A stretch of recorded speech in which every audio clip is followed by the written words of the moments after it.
Good evening, ladies and gentlemen. Welcome to another episode of Encrypted Connections. I am your host, Kyle, and to my... What side are you on? My left? My right? I'm on the R side, but go ahead.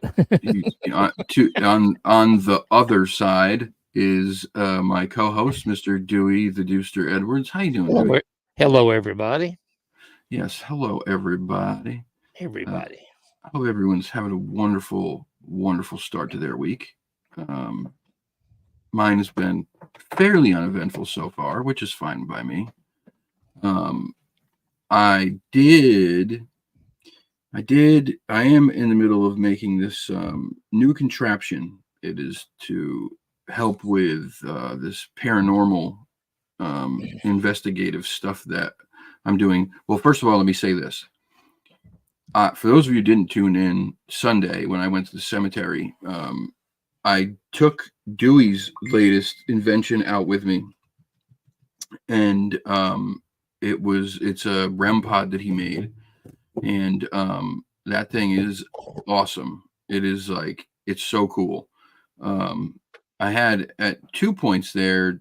One, like when I first put it down, it went off pretty loudly, and then it went dead silent. And then just before I left, I got this little chirp from it. But I wasn't there long, and it was during the day, so I'm going to go back on Thursday night and see if we can't catch something. I plan to bring this bad boy with me too. So this is what we're working on here. This is what you call, well, some people call it a wonder box. Some people call it a spirit portal. I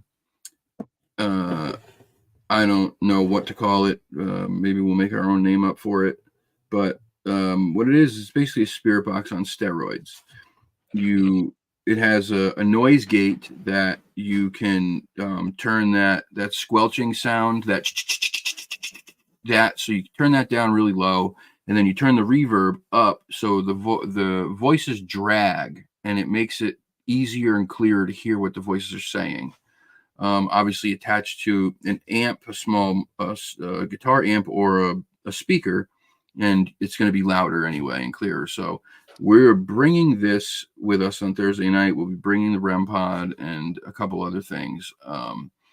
So yeah, that's where we're at. I'm excited. I can't wait to get out there and see what we get. All these new contraptions it's always fun to use new tech and equipment when you're out there. You said you were working on something. What are you working on? You said you're working on something. Oh, I got a dozen things in the works right now. Yeah. This is my version of that REM pod that you have. Yeah. Anyway, this is fashioned from an old radio channel of weather radio. Nice. And but I try to find stuff that's easily to get, things like that to do stuff with, not having to buy a bunch of fancy enclosures and things like that. Sure. Yeah. I mean, about the red and blue buttons on the thing, that just changes kind of the mode. Normally you just turn it on and go with it, but if you want to do some fancy things with the with the antenna and play music with it and stuff like that. That's what the other buttons are for. Actually, they just changed the octaves on it and puts a different mode. So it's I was joking at the end of turn it off, turn it back on, and it'll go back into normal mode again.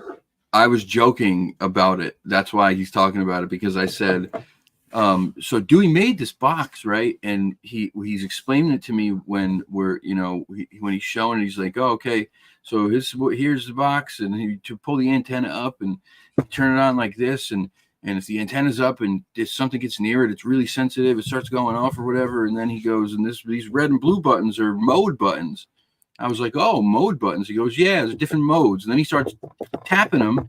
And he goes, all right, bud, that's it. All right, I'll talk to you later, pal. And I'm like, what are the modes? What's the modes do? So the other day I was joking about it, and Salty was like, oh, don't you know it's blue mode and red mode? So one of them you can turn the volume up and down with, and we were joking. Special, but they are.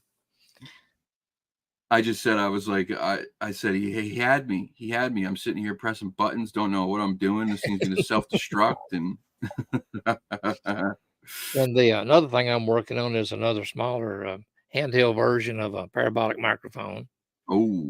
And I'm going to I got an amplifier that plugs into it, and a microphone, tape recorder, and that'll all be all together. I'm working on a static electricity detector. I about got done with that. It's got to find a box to put it in. It'll detect both negative and positive static discharges. So hopefully that'll help. They say that's supposed to help as far as ghost hunting. Yeah, static plays a big part in if they can manifest or not. So you never know. I mean, that's very interesting. I'm super interested in that one. Shut up, phone. Shut up. No, I don't know why it's even doing this. No one's messaging me or anything. Hold on, let me shut this off. Notification sound off. Okay, there we go. Yeah, I'm all this tech, man. It's really some of it's really cool, and you get excited about it. Actually, now that I'm talking about this, our special guest is in the back, so let me bring him on, because what we're going to discuss tonight obviously involves him a little bit. Ladies and gentlemen, the professor himself, Mr. Mike Luci. What's going on, guys? Hello, Mike. How you doing? How's it going, dude? I don't think we ever met before. I don't think so. What's going on there, buddy? Much. Literally just got home from work, so ready to do this. Passing up the pocket to be here tonight, so I'm excited. No, I'm glad you're here, man. I appreciate it.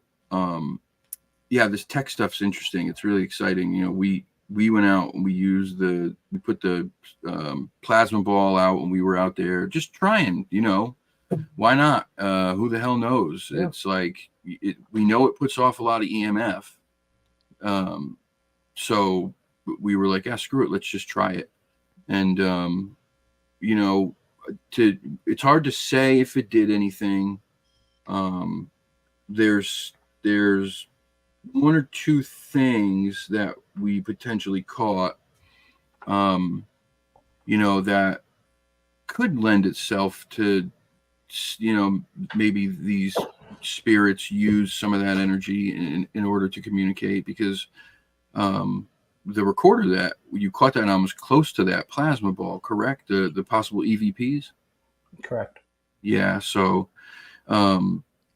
there's a possibility, right? We got it on the recorder that was closest to the plasma ball, these potential EVPs.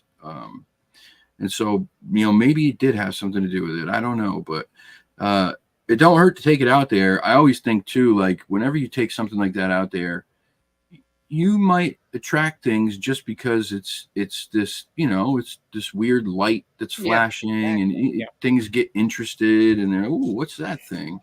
If I saw it somewhere and I didn't know what it was, I'd probably go, oh, that's pretty neat looking. What is that? So, who knows, man? It was a fun weekend until the second night. The second night was well, not that it wasn't fun. The start of the second night was terribly weird. Terribly weird. Something was wrong. Like there was something 100% was wrong. It was off.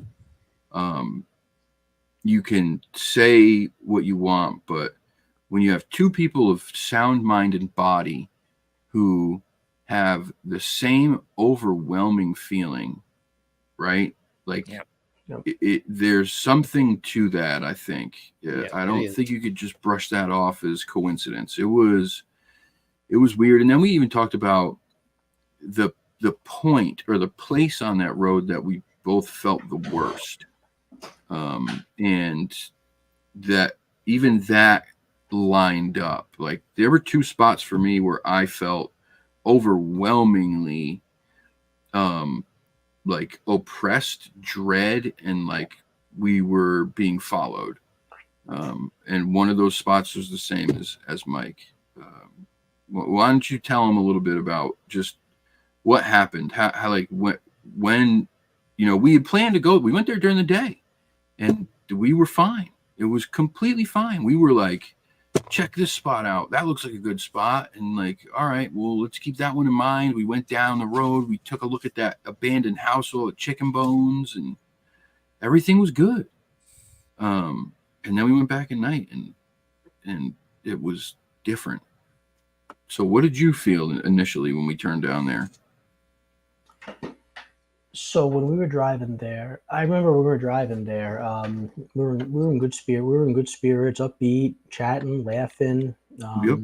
totally fine. And then the second we turned down that road, I personally, it was like someone flipped a light switch. I just got hit with this sense of dread, Yep. just dread, tension. Yeah, like you're being watched. I think the underlying thing I was feeling was like if we stay here any longer, something bad's gonna happen. Yep. And Yeah. like I like to think you know me well enough by now, Kyle, where I consider myself a very grounded individual. Yeah, When it 100%. comes to the stuff, I always try to rule shit out. Yep. I always try to I always try to be like as skeptical as possible. But You do. Yeah. this feeling, I've previously felt instances of just like that sense of dread or unease, but I never felt it so. It was never this like vivid before. Mm. The first time I've experienced a sense like that intense, and Yeah. I knew something was up when we were driving that. What was it called? Breakneck Ridge Road. Breakneck Hill. Breakneck Hill. I'm sorry. I remember when, like right in the very beginning, we were driving down, and you said it wasn't what you said. It was just kind of like how you said it, like the tone you used, and you were like, "Why do the woods have to be so creepy?" Mm. And I was driving, and I'm like, there's something weird about how he said it. It took on a whole, for me, Mike, like, and I know this sounds weird, it didn't even look like the same place to me. Like I get it. It was the same road, right? It went the same way, but it didn't look like the same place it did during the day. And I'm not saying like, okay, it's dark, it looks a little, no. It didn't look like the same place at all. We had that place picked out, that field. There was a log in front of it. It was an open field, man. It was pretty wide open. There were some rocks in there, but it wasn't like we could have moved around in there no problem from looking at it during the day. We got there at night, and I took one look at it and shined the spotlight out there, and I just, in my head, I go, is that even the same spot? Like it looked so much different. It looked so like everything closed in on it. Yeah. That's what it looked like. And the road itself gave me that same sort of sense, like it was just kind of closing in around me. Like everything was closing in. I don't know if that was that like feeling of like having eyes on you, and you just feel that pressure almost coming from every side. It wasn't But even like eyes for me. It just felt like something was looming over us yeah. the entire time. And for me, it got especially bad in two spots. That spot where we're supposed to set up, Mm-hmm. and then that turn, that turn where we went on that road where the abandoned house was, and like the rest of that road was gated off. Yep. That right there, it got like especially bad, almost as if it was like beckoning, like not beckoning, but like challenging us. Right. You know, Park your truck, advance down get there. out, So yeah, and come like, down here. yeah, kind of like it was, kind of like something would be saying, fuck around and find out. Yeah. Yeah. I absolutely. Um, and then driving down that road, and I know it's not a big deal to some people, but driving down that road, it was what, 1 o'clock in the morning, 12:30, Between 12 where and the 1, yeah. where the abandoned house was, and seeing those two trucks, just like it solidified it for me. Like, all right, we shouldn't be here now. They could have been out there doing the same thing we were doing. I mean, who knows, right? You can't. It's not fair for me to say like, oh, they were there doing something bad, something evil, but it was just weird that we had these terrible feelings, and then at 12 o'clock in the morning on one of the most remote roads in that region, not just that area, like in that region, those two roads are so remote, um to find two trucks parked out there at the one lone abandoned house was just weird to me. And I it mean, just yeah, like it's always possible. It maybe could have been the property owner or something like that. I don't think you really can't rule that out. no. But, I, it's I definitely wasn't. sketchy for sure. It just what it did though is it was like for all of the inner turmoil I was having, where I was trying to keep it together, trying not to be the first person to say something about having that feeling because I didn't want to ruin the night. That was how I Mhm. felt. Like when I said these woods are creepy, like why did the woods have to be so creepy? Like that was my way of kind of half-heartedly getting it out without saying I do not feel good here at all. Um, And how I many? didn't, huh? I was gonna say, how many times have you been down that road before at night? I've never been on that road at night. That specific road? Never been on that road at night. I've been on it during the day maybe 3 or 4 times, but I did it. I dove as deep as I could to look at the history of that place, and I couldn't find anything that was like overwhelmingly dark. Um, there is the history that there's a soldier that walks up and down that road. People see full apparition, like full apparition. People claim that it's sometimes so clear that they swear it's a real person, and then poof, it's gone. Other people say that they've seen it more like a see-through type of thing. But people claim to see that guy. Um, I've heard the shadow figure thing Shadow down people? there. You got the shadow people thing down there. But I don't. I couldn't find anything that would speak to like there being that like us getting the feelings that we got when we were down there. So I don't know, but I just And think like, that what other experiences in your research did you hear people saying they have in that forest or that road? what's that? What other experiences besides that apparition did you hear people like reportedly had on that road?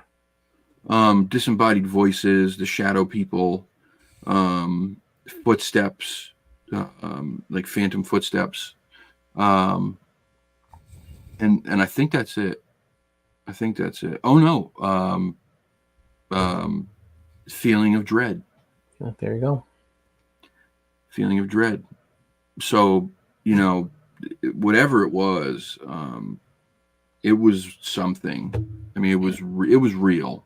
Whatever it was, I don't know how to kind of, you know, how to back that up, but just to say that I felt like I needed to run to get the hell out of there. Like just run. Even being in the Jeep, I didn't feel safe. Like I just was like, man, like something bad is going to happen here.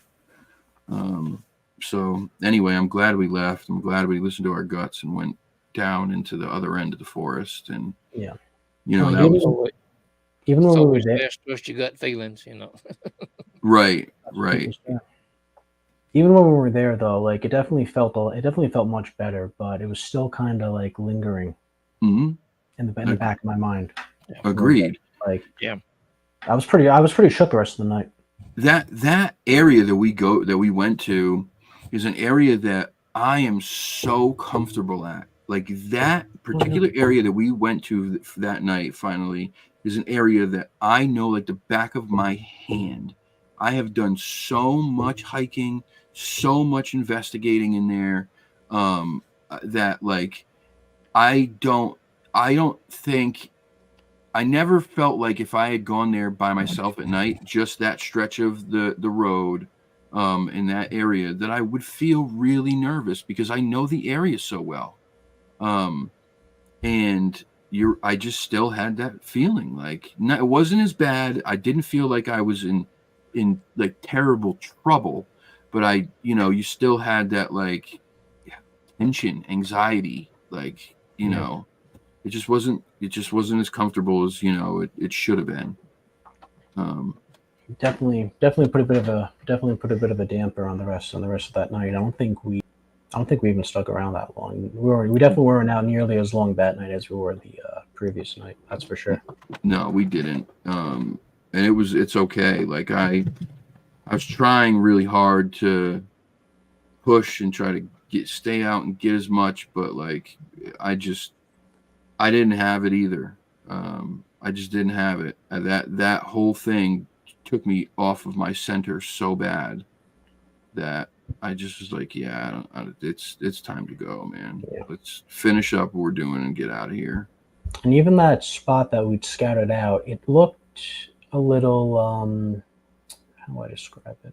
It looked a little like more overgrown.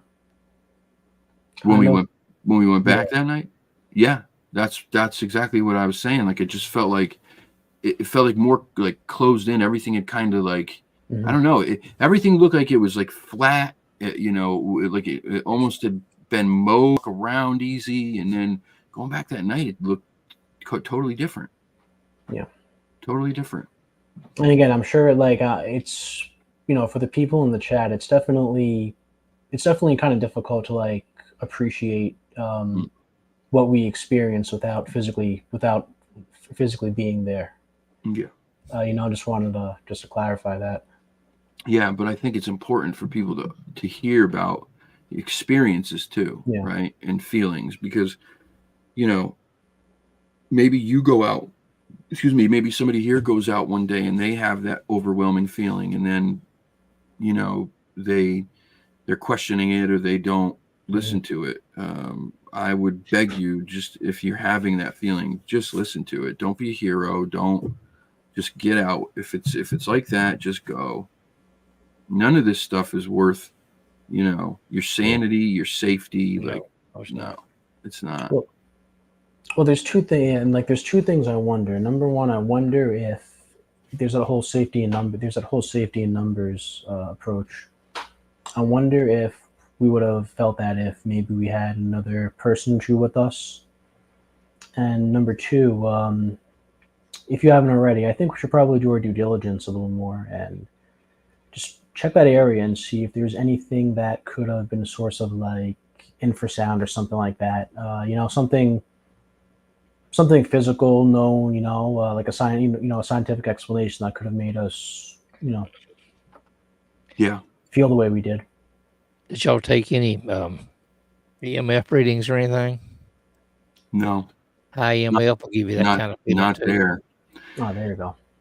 Not there. We didn't. But I mean, like, I whenever I go out to do this stuff, I always wear my hex suit.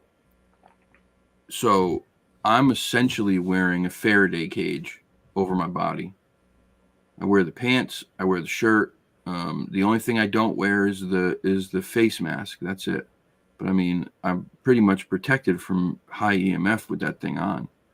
So Yeah. if there was high EMF, I'm not sensitive to it anyway.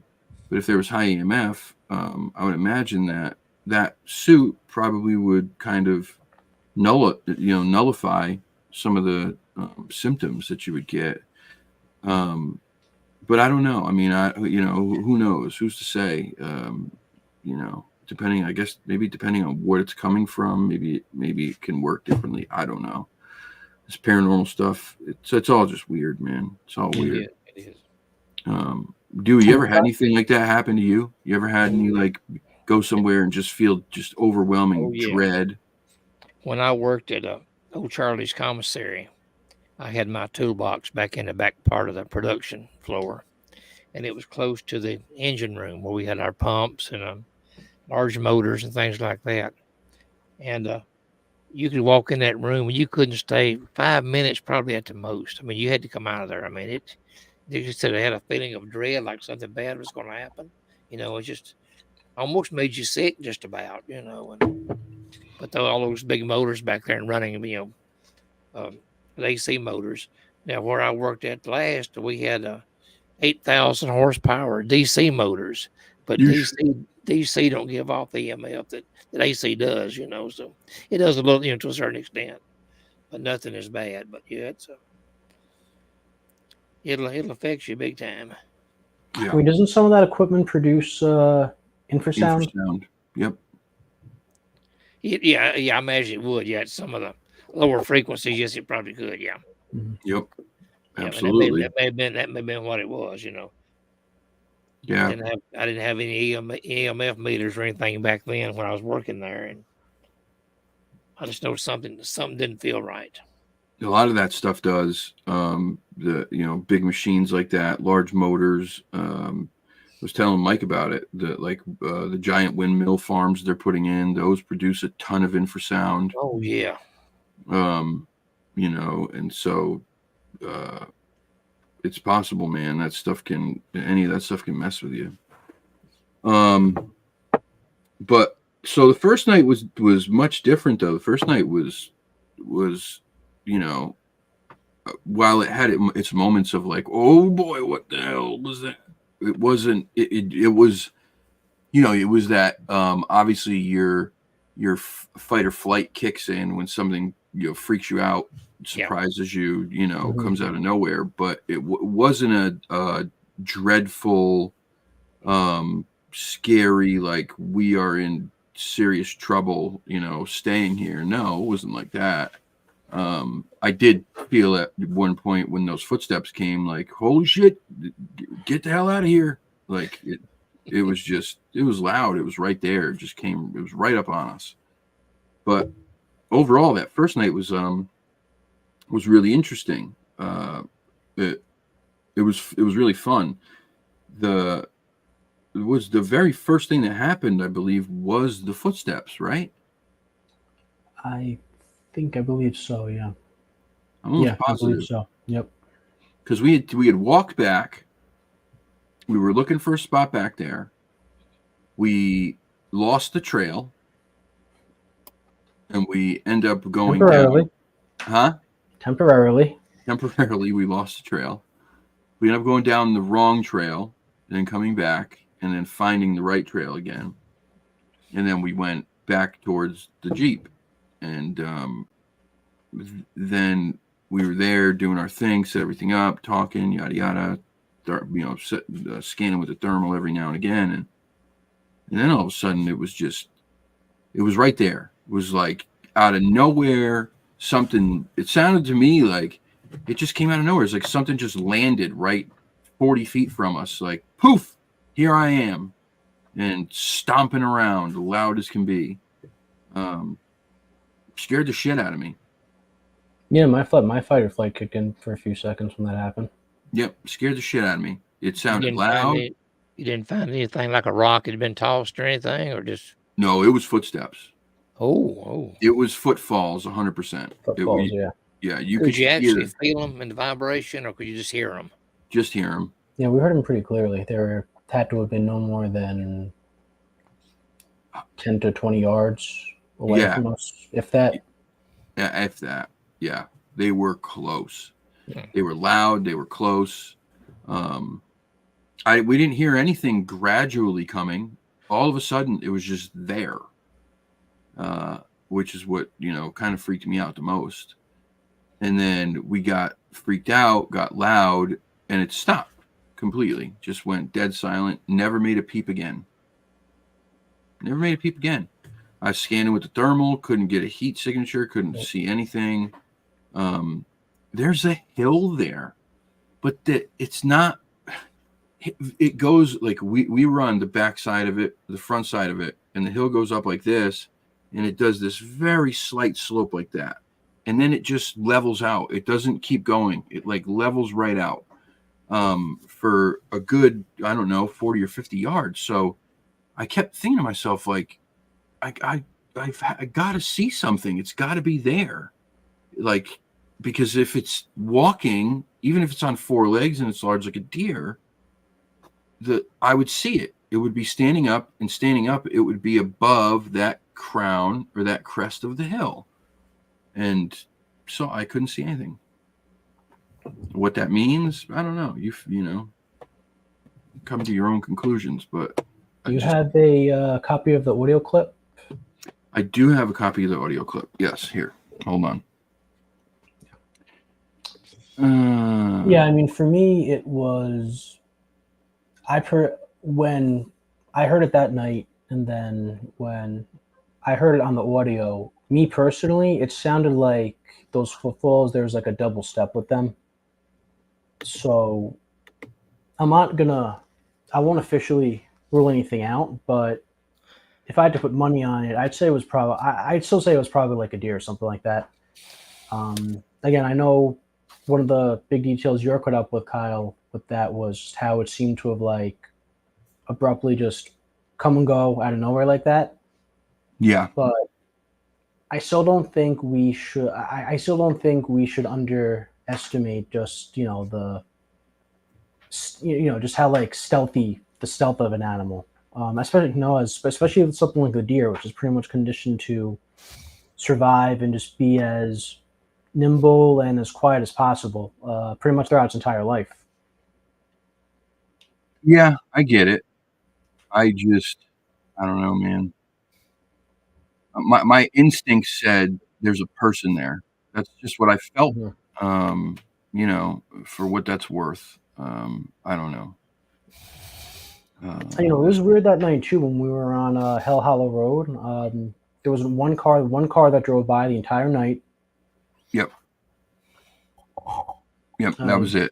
Yeah, and I think we were what, like 100, 200 yards down the street from the lake or pond, whatever you want to call that.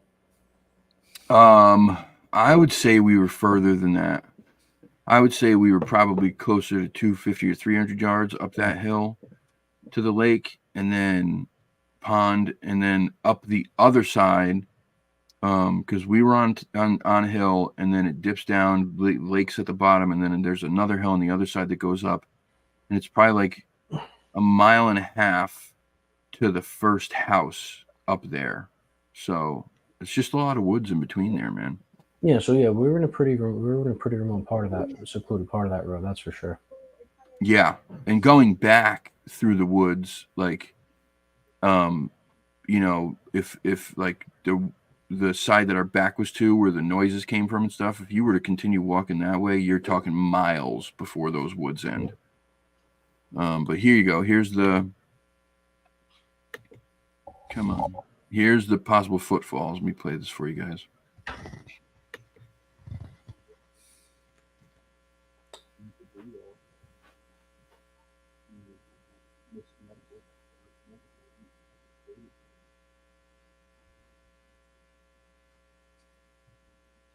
So quiet.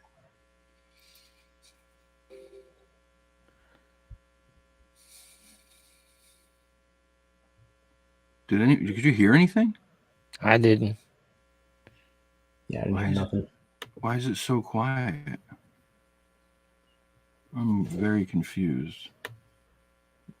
If you have Audacity, I recommend if you have Audacity, you could probably just like throw it on there, up the decibels by like 10, 15 or so. I don't have Audacity. That's the problem.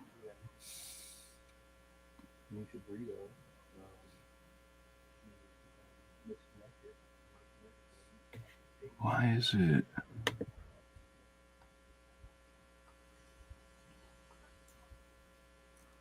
Definitely work better too if you have like earbuds or headphones.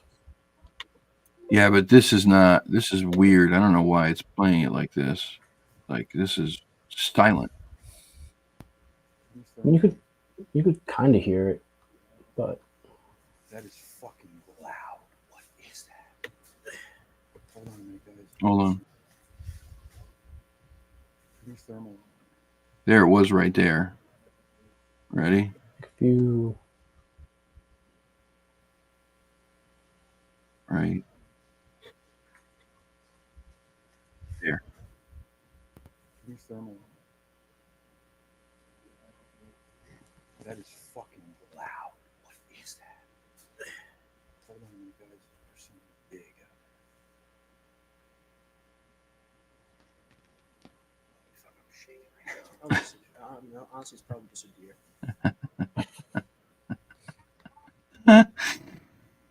just me saying what I wanted to hear. Huh?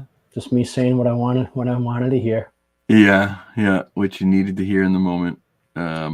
Someone said something about your internal volume. What's that?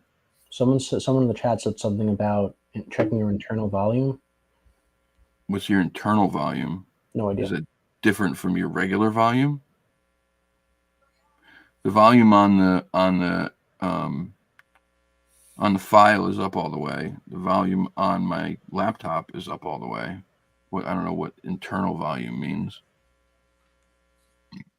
My internal child skipped that class in high school.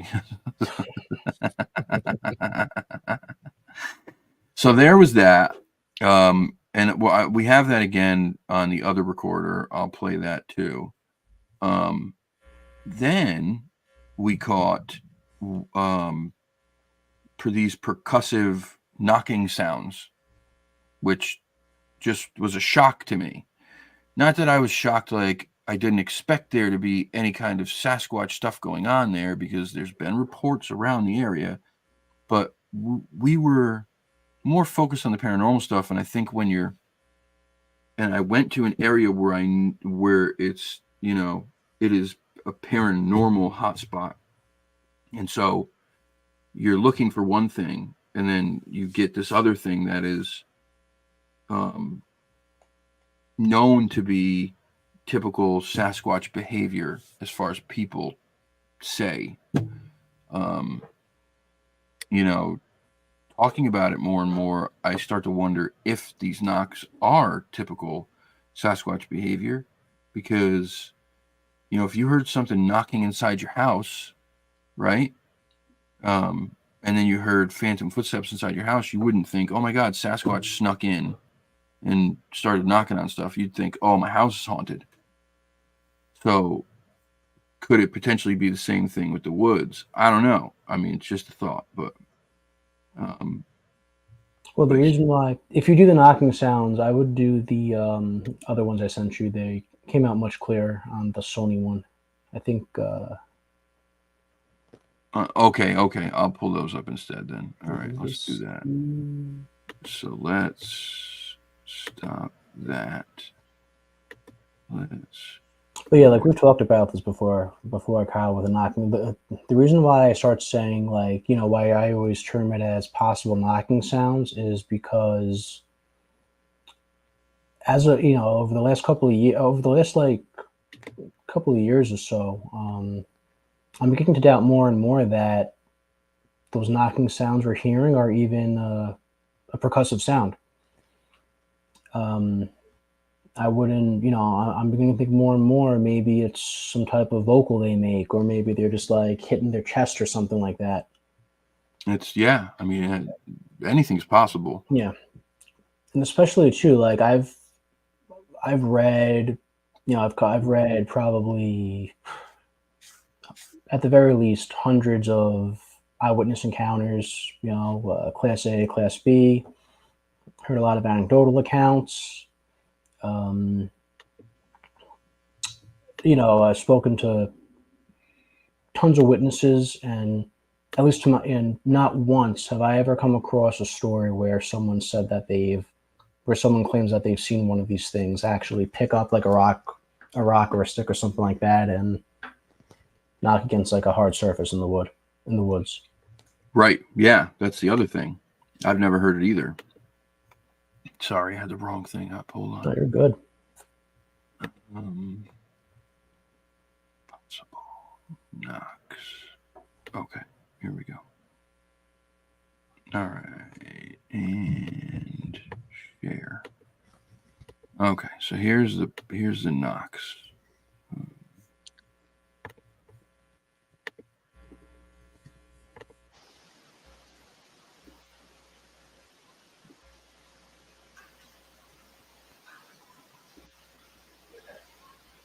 Yeah, those wood knocks sounded, didn't it? It sounded very knocky.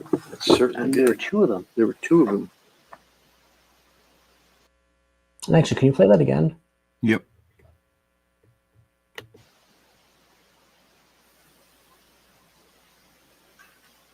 One. Yeah, those wood knocks sounded, didn't it? It sounded very knocky. It certainly did. There were two of them. There were two of them. I don't know about you, but it seemed like the pitch for the second one might have been a little higher. It definitely had the same sound, but it makes me wonder. It just gives me reason to believe that maybe, let's assume it was something that physically consciously made those noises. Yep. It might have been coming from it might have been like the same thing making those two different noises. That's at least the way I look at it, because they seem to both come from like the same direction, if memory serves me correct. Yeah. What do you mean though? I don't understand what you're saying. Maybe they knocked on two different trees. Yeah, Like they both. One tree could have been more hollow than the other, and made it sound different. Yeah, like let me try and word it better. Like I'm acknowledging that like one sounded like a little like higher pitch than the other. The second one definitely sounded a little higher pitch than the other, but they both made the same sound. It's like, having said that though, considering how they both sounded the same and they both came from the same direction, if this was something like living that consciously and willingly made those sounds, it had to, I think it potentially could have been the same thing that made both those knocking sounds. Oh, I kind of thought, I kind of felt like that was the case anyway. I felt like, whatever made the first one made the second one. They were so close together and they were so similar in tone, that I was like, the thought that went through my mind was, because it was the same sound, but it was different pitch, was like, I wonder if it broke its instrument on either the first or second I was hit. thinking maybe even picked a rock up or something, maybe, and picked another one up, maybe, or broke a stick and picked another one up. It's possible. Actually, so to your point with that, I think it was the second one. The recorder didn't catch it. The recorder didn't catch it, but I remember hearing that kind of like breaky plopping type, plopping type sound, like it was hitting something, and like that second time, and it broke. Yeah, that's what it sounded like. Yeah. It's what's crazy is I heard, I don't know about you, but it was very clear when we were there. Like I heard it clear as day. I'm surprised that the recorder didn't catch it that well. I thought it was going to be much louder on there, but it was so clear when it happened, being there. And I instantly was like, did you hear that? Mm-hmm. Like, what the hell? I just was in shock. I couldn't believe it. But that's what it sounded like. It sounded like something hit and then like fell to the ground. That's what it sounded like to me.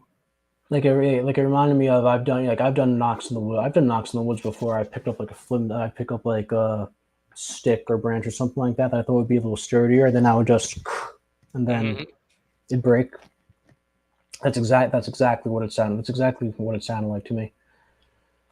So it was pretty weird. And like the other thing too was that was like one of the few rare occasions where I've heard those knocking sounds. Like 80-90% of the time I hear sounds like that you could attribute to possible wood knocks or a possible knocking sound that these creatures supposedly make.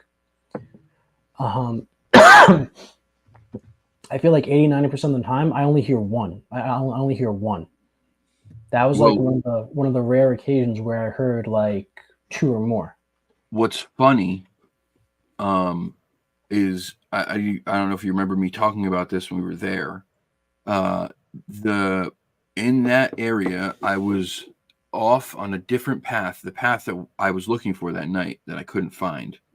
I was on a different path, and you hike it, and it does these two switchbacks around these two ponds, big ponds, and there's a river that runs like down like next to this like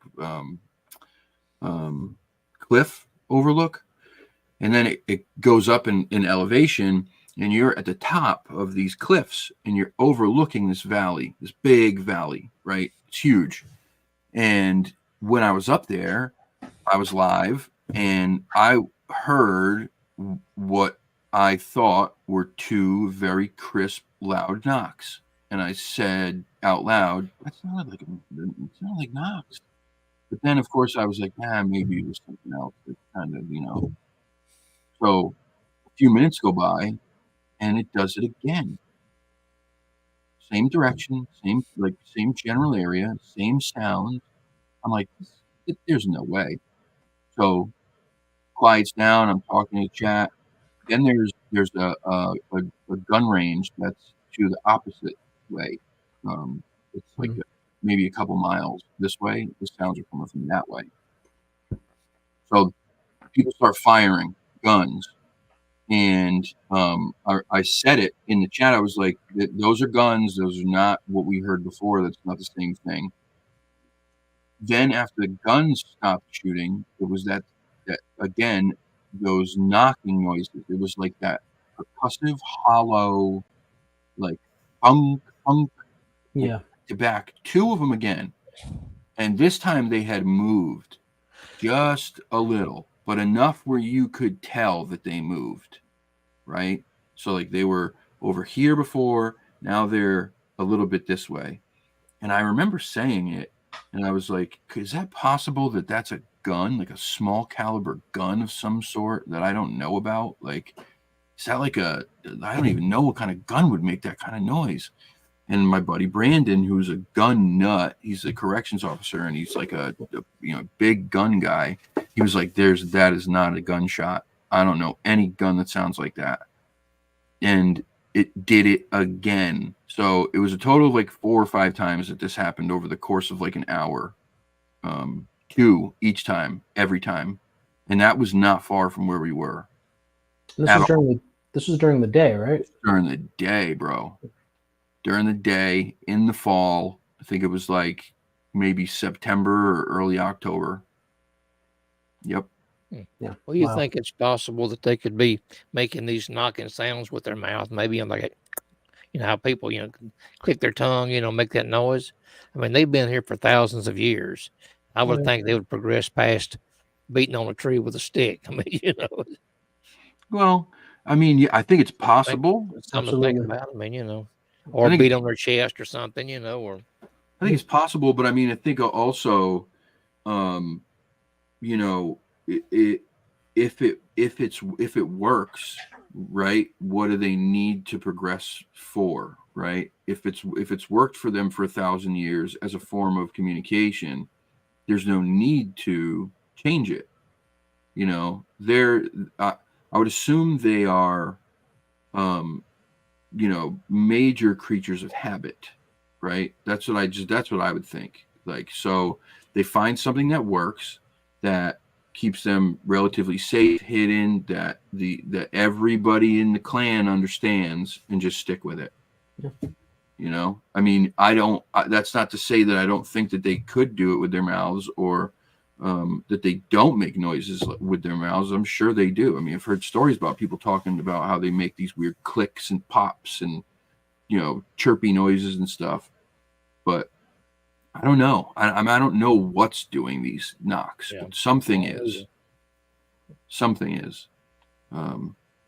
Yeah, Yeah. it's interesting. I wasn't expecting it that night. That's the thing. I just wasn't expecting it, and I don't know why. And the thing with the thing with the knocking sounds is, you know, I know, like, I know what different guns sound like. You know, I shoot, I hunt.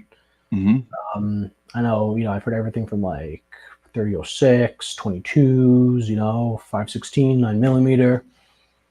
Pretty familiar with the spectrum, you know, with the spectrum of caliber for ammunition rounds. And I always try and think, like, what else in the woods could just make like a just make such like a powerful, distinct, you know, like sound like that. You know what snapping branches or falling branches and tree limbs sound like. You know what, obviously, like clapping and stuff like that sounds like.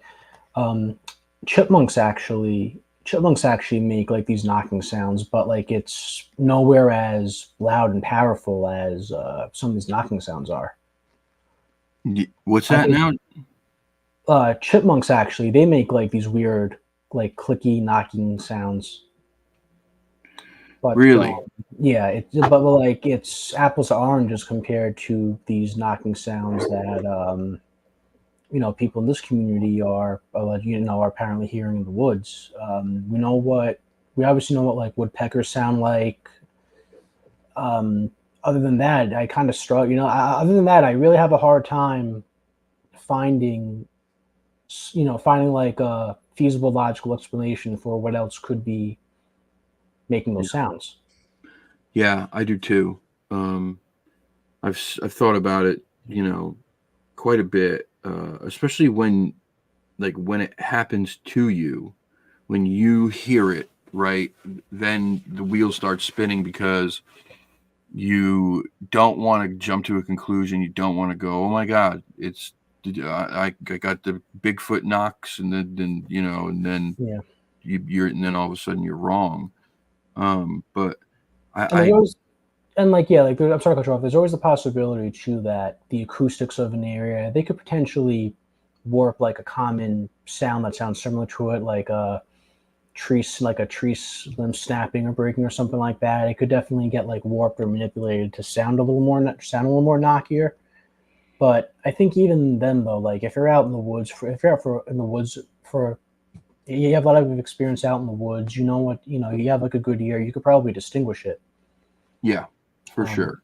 Yeah, like my first possible Bigfoot related experience happened was a wood knock. I don't know if I ever told you the story or not, Kyle. It happened like it was like fall 2016. I was checking out an area. I was supposed to go on like an expedition in this area. It was along the Appalachian Trail. Like I got up super early that night. I got up super early that day, and I was walking a section of the Appalachian Trail. I came to like a backcountry site, so I sat on like a stump at the fire pit. You know, I have my backpack in front of me, and I reached in to like grab a water. And as I like bent down to reach in, to my left, I just hear like a, and it was one of those sounds like, you know, sometimes you hear something that's so loud you almost feel like the sound like going like right through you. Oh yeah. That's kind of what happened to me. And like that happened, I just froze and I was like, whoa, what was that? Mm-hmm. And I was about a quarter mile or so from the nearest road, which, you know, that part of the ATO was unintersected, but it was like some dinky ass dirt road. And when I checked the area out on Google Earth, the direction that it came from, it was just woods. There's like a ridge line, and then just more woods. So there was nothing there. And this happened, I was by myself. This happened like 8:30 in the morning. Hmm. But again, it was only like one sound. So Yeah, I mean, it'll definitely send a chill down your spine, like, because it happens out of nowhere. You be dead quiet, happen out of nowhere, and then like you just go, "What the hell?"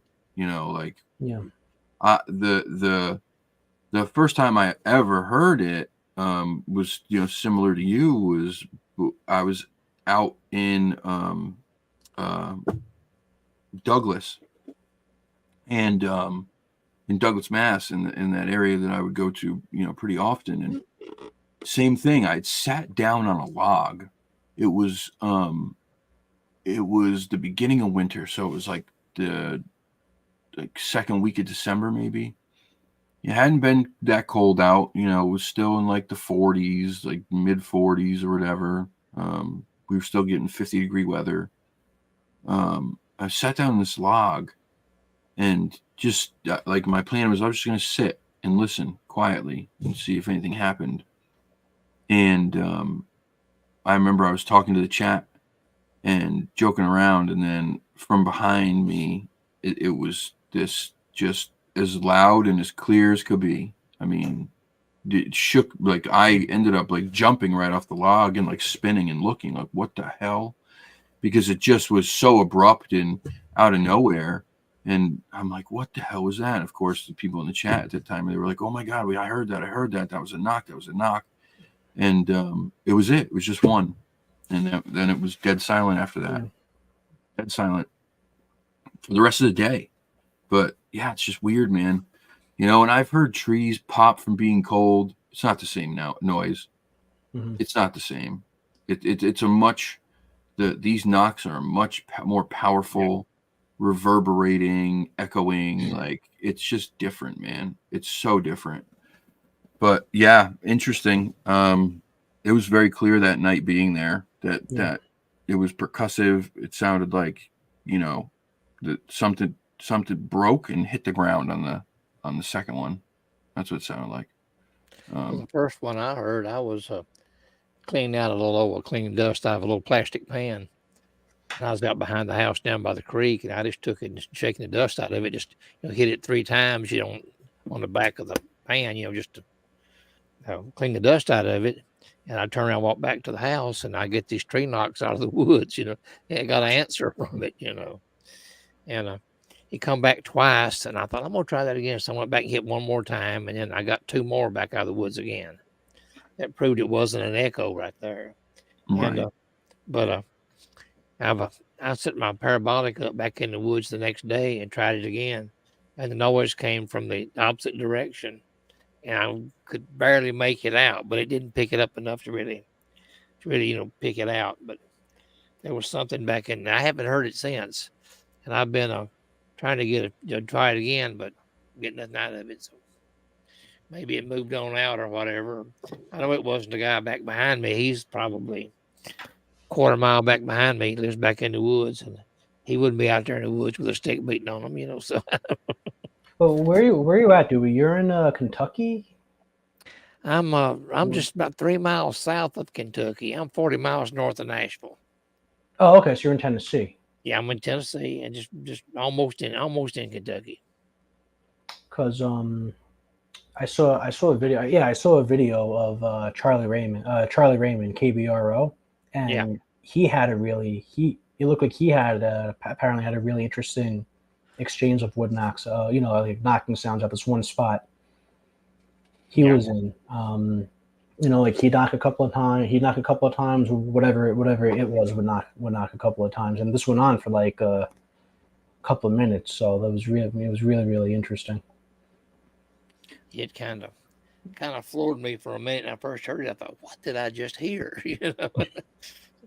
It was wild.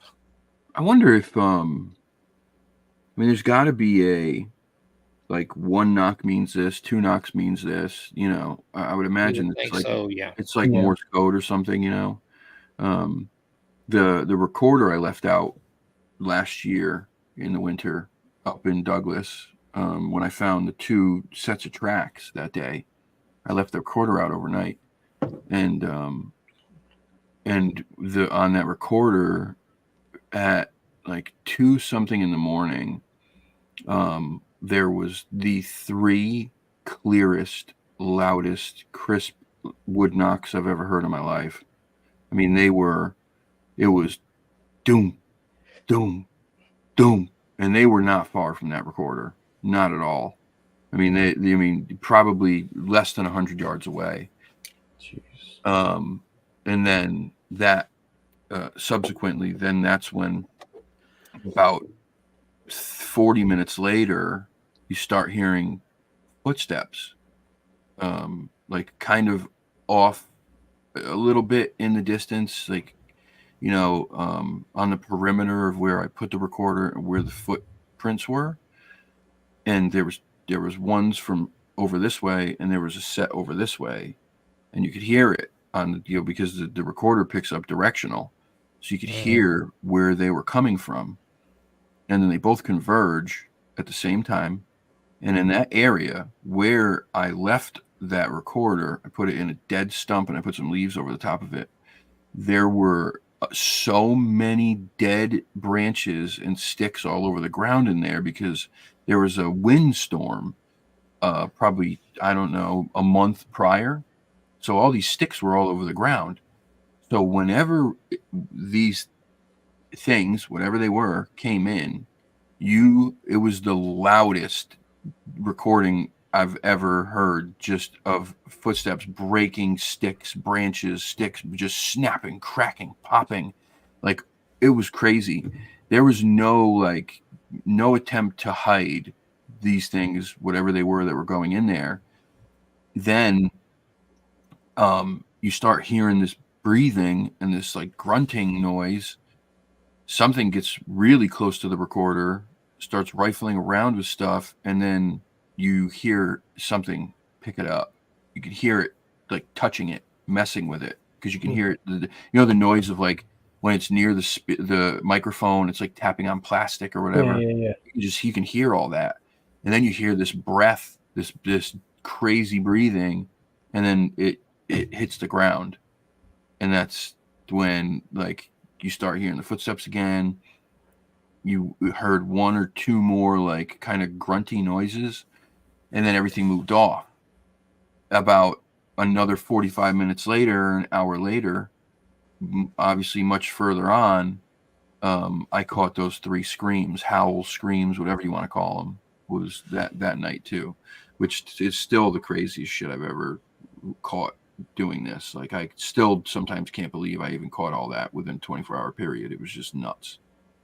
Actually, if you can, Kyle, can you send me that audio again? I want to listen. I want to listen through it again. Like, I'm trying to remember. I can't remember clearly. I need like a refresher. Yeah, I can send it to you. Yeah, absolutely. And dude, like, it always seems to be like 1 a.m. to 4 or 5 a.m. That's like prime time, it seems. Yeah, I mean, well, listen, here's the deal. If these things are smart and they're intelligent, they watch, they listen, they know that we are the most quiet and not moving around between those hours. People are in bed. People are in bed. So what's the best time for them to start doing what they do? It's just be the safest time for them, So yeah, it's interesting. Plus also at that time, they have all these other animals that start coming out, right? That don't come out during the day. It gives them an opportunity to go hunting, whatever these other, animals that sleep all day and then come out at night. They could go pick those things off too. Yeah, for sure. Yeah. But interesting. Speaking of weird noises, let's play the screeches. Yeah, play the screeches. Those are interesting. Actually, maybe some people in the chat could help us figure out what they are. Yeah, maybe you guys will know. I'm leaning towards fox. Mike seems to think he thinks it's maybe an owl or a bird. Oh, she don't want to. Okay, never mind. I think Fox. It was under unknown sound, right? On the Yes. Sony recorder. They both came up pretty clearly on either recorder, so I don't think you could go wrong with which one. Okay, so let's do this. Let's share. But yeah, dude, first time I ever heard sounds like that before in my life. This sound you're talking about? I don't see what you're seeing. I'm saying those screeches. yeah, You're saying it's yeah. the first time you ever heard anything like that? Yeah. Yeah, me too. Me too. It's interesting, but you know. And that was another thing too. When I heard those sounds, my fight or flight kicked in for like a few seconds. Yeah, it was freaky, man. You know, they're a freaky noise. It's like a screechy, screamy, like I don't know. Here, we'll play it. See if anyone else has any idea what this might be. If you do, please let us know. Here we go. Audio. It's the same with a lot of like the greatest artists ever. What in God's name is that? Is that a fox? That is the first time I've ever heard that sound in my life. I've never heard that sound in my life. I got goosebumps ever. What in God's name is that? Is that a fox? What in God's name is that? Is that a fox?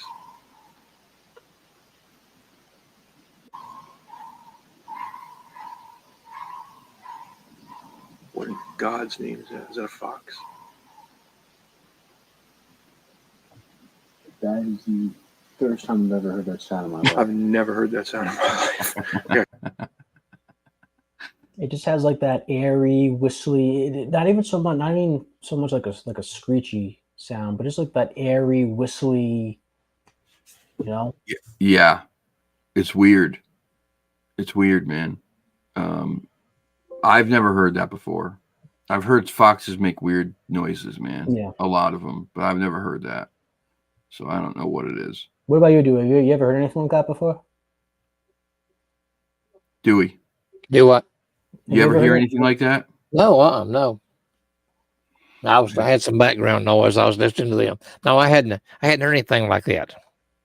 Yeah, it's weird. It's like it was weird. Just continuous.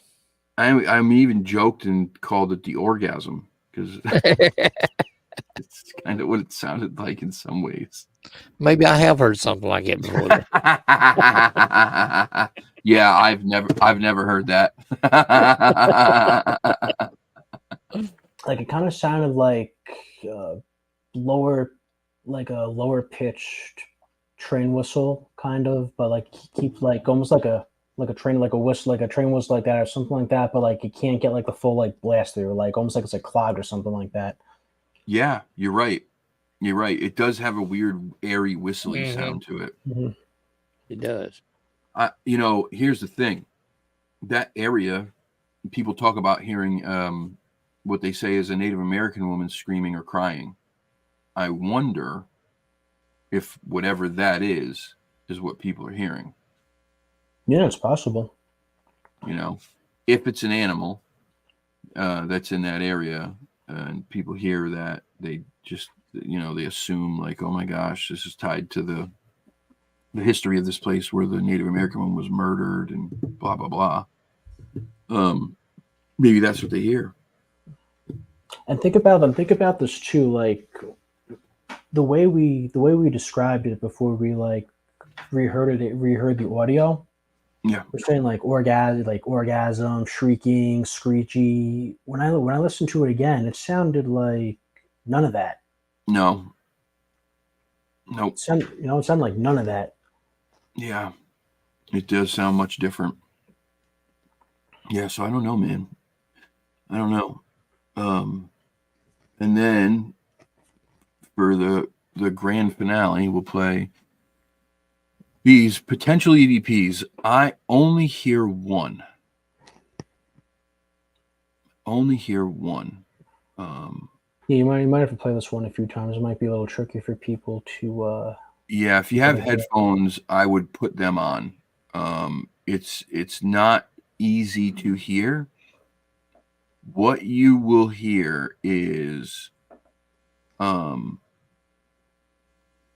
hear me talking about like feeling sick, and then as I'm talking, something whispers what sounds like a full sentence, like as I'm talking.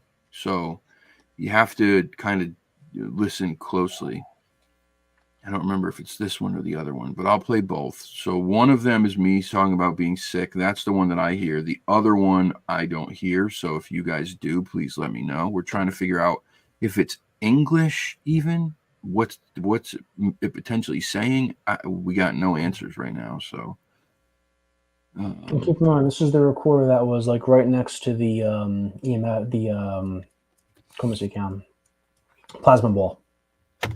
this is the one right next to the plasma ball. Yeah. Okay. That's why I got both those possible sounds. All right. So The Zoom, the one I put on top of the car didn't catch some of that. okay. All right. So here we go. I'll play this one first. And I was feeling just very like sick and nauseous. Wait, what? I mean, I heard it. I gotta play that again. Hold on. And I was feeling just very like there it is, sick and nauseous. Yeah, it's quick. It's a Mm-hmm. play it again. Okay. And I was feeling just very like sick and nauseous. Yeah, there's definitely something there. Mm-hmm. And I was feeling just very like sick and nauseous. Yeah, it's there. It's a few words for sure. Mm-hmm. It's quick. It's quiet. And I was feeling just very like sick and nauseous. Crazy, bro. That's crazy to me. Yeah. That's crazy. And like whatever that sound was, it sounded like really, really fast. So Yeah. and it doesn't help that like it happened around the same time that you were talking, so it's really hard to discern. But yeah, what it might not be. That's what I hear. Yeah, like yeah, yep, it's exactly what I hear. Like play it one more time. I want to count. I want to count I want to count how, like if it is a voice, I want to count how many syllables it would have. Okay, hold on. Yeah, play it 2 more times. Okay, here we go. And I was feeling just very like sick and nauseous.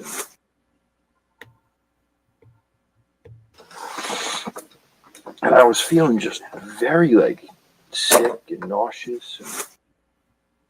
Like 6 to 8, maybe. Yeah, that's kind of what I'm getting too. Let me play it again. That's what I counted.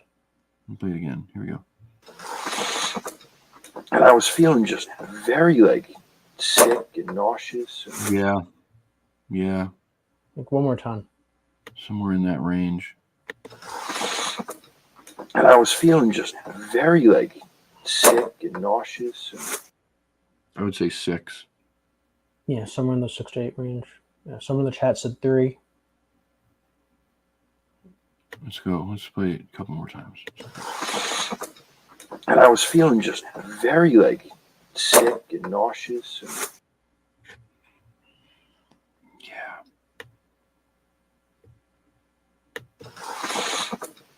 And I was feeling just very like sick and nauseous.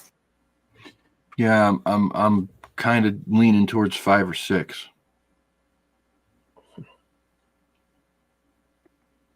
Now, can you send that to me? I'll run it through my Audacity and see if I can. You can speed it up, slow it down, reverse it, or whatever, and I'll see if I can pick out something out of it. Yeah, that'd be great. Yeah, definitely. I can do that. Let's play the other one. And again, I couldn't hear anything, but that that doesn't mean anything. Maybe I'll hear it now. So here's the second one. And go. 6, 4.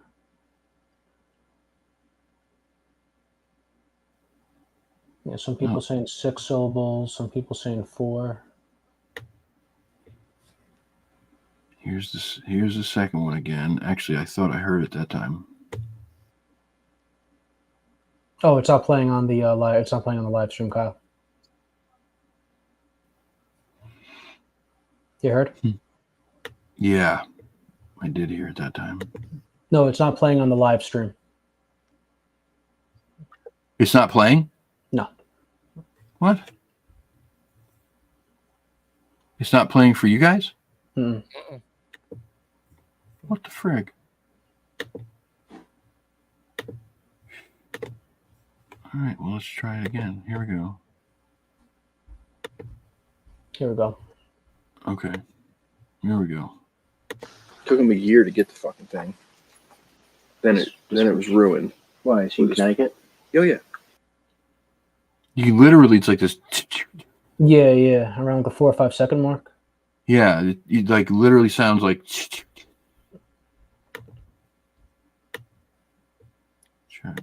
Took him a year to get the fucking thing.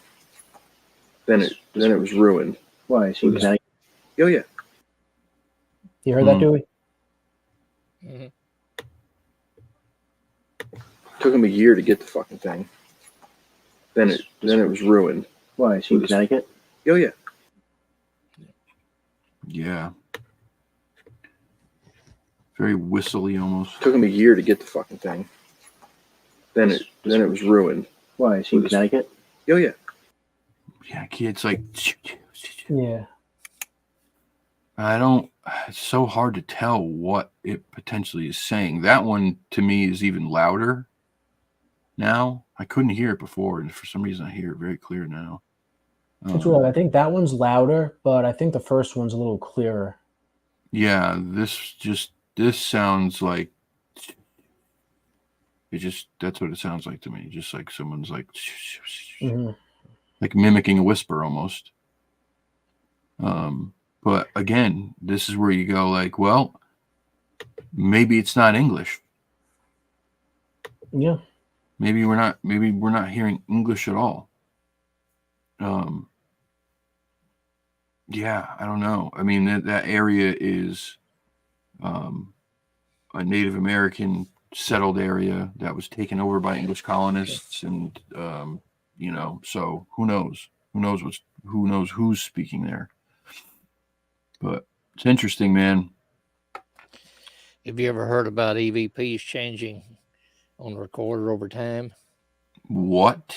I've got some that I recorded years ago, and I've labeled each one of them by what I picked out what they were saying. I went back a year later, was listening to them. Nothing like what I heard before. I mean, it was completely different.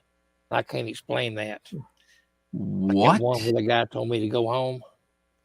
That's what I named it. I named that EVP was Go Home. And then when I went back to play it again, it was something else totally different. Are you shitting me? No, I'm not. It's weird. I've heard several people say that happened to them. I don't know. It's crazy. Get the hell out of here. That's strange. That's very strange. I don't know how I'd feel about that, bro.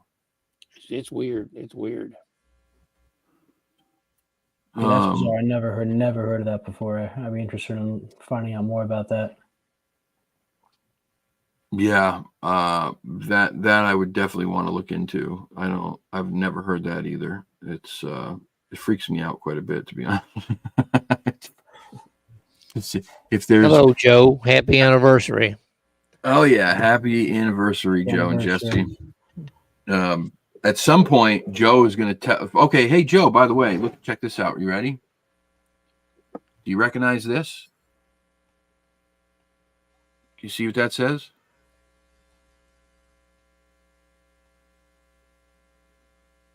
Looks like it says Hellbent Holler on it. It says Hellbent Holler on it. But it was full a while ago too, wasn't it? Huh? It was full a little while ago, yeah. This is my Hellbent Holler glass. I have not used it. I used it for this special occasion. And I opened this bad boy tonight. This is Black Cow English vodka. It's made from cow's milk. Sounds weird. but it makes it extremely smooth.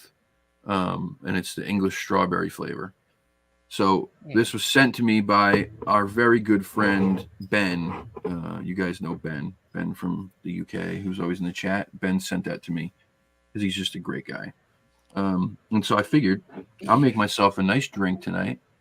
I'll crack the bottle. There you go. And I'll drink it in this Hellbent holler glass. You know what it makes it taste like? A load of bullshit.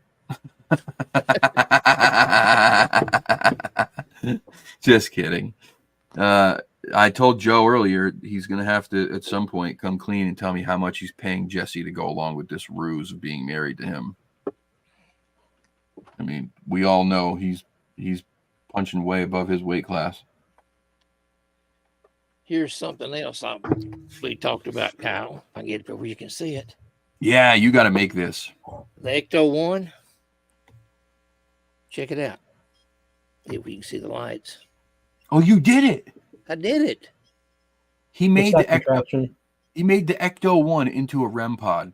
I don't know what either of those words mean. The Ecto 1 is the Ghostbusters car from the Ghostbusters movie. Yes. You've never seen Ghostbusters, Mike? I have not.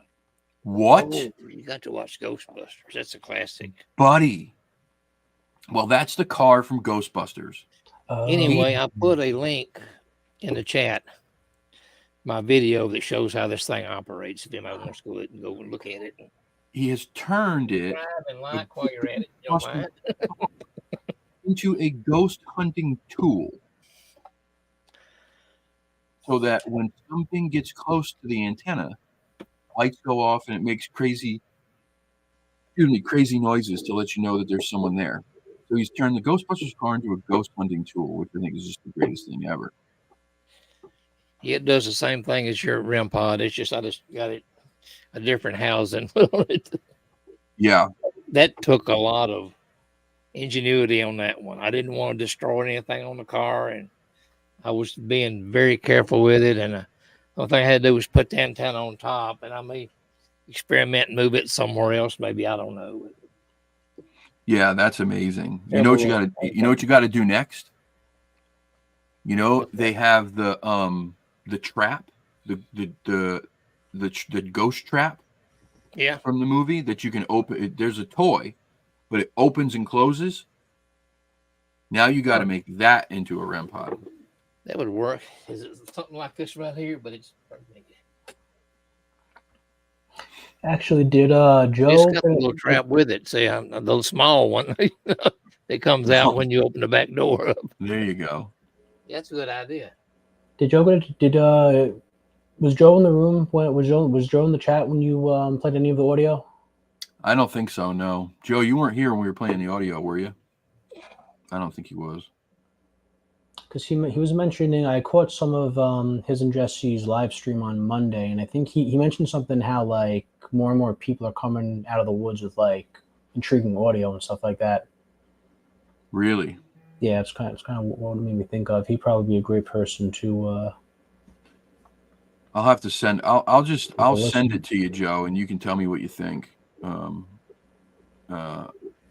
you have time to listen to it.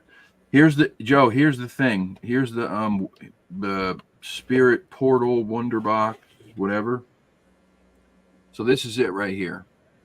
Okay, I'm missing just one piece. I need the battery and the cable for the pedals, for the noise gate, and for the reverb. But essentially what it is it's a Spirit box on steroids. You plug the Spirit box into this. The audio from the Spirit box goes into the noise gate. So you can adjust the knob on the noise gate to turn the squelch down. So you're not getting that. What you're getting is just the voices. Then you turn the reverb up. And oh shit. How much battery is left? This thing's gonna die. Rud. Hold on 1 second. Let me get my charger. Hold on.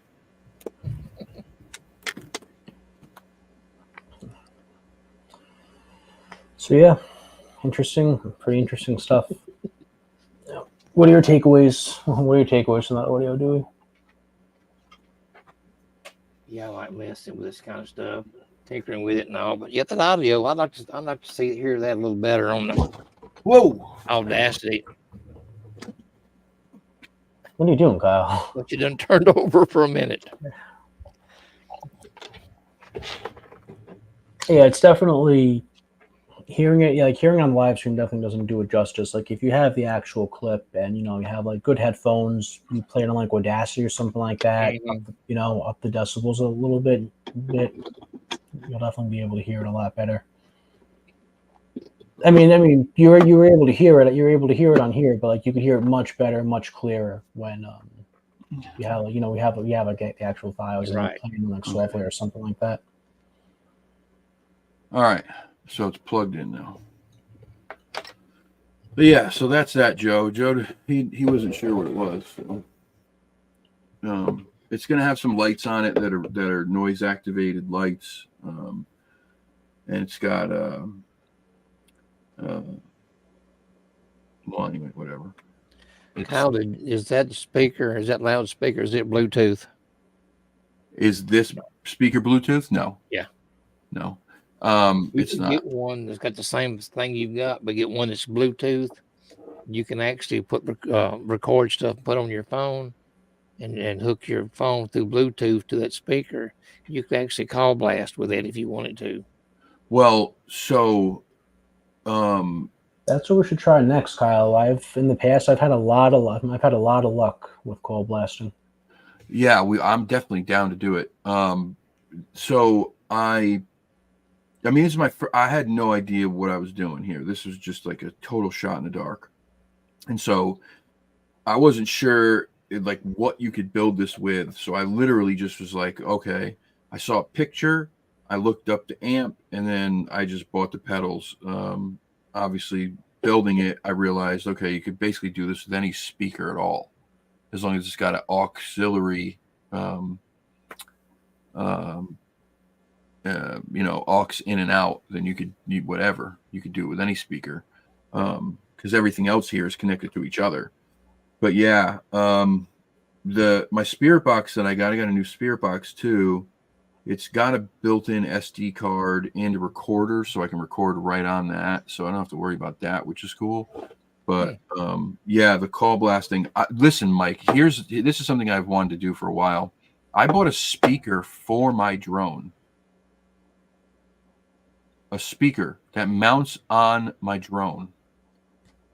And it's a Bluetooth speaker. It's not big, obviously, but for what it is, it's friggin' loud, bro. I want to fly that thing over the woods and call blast.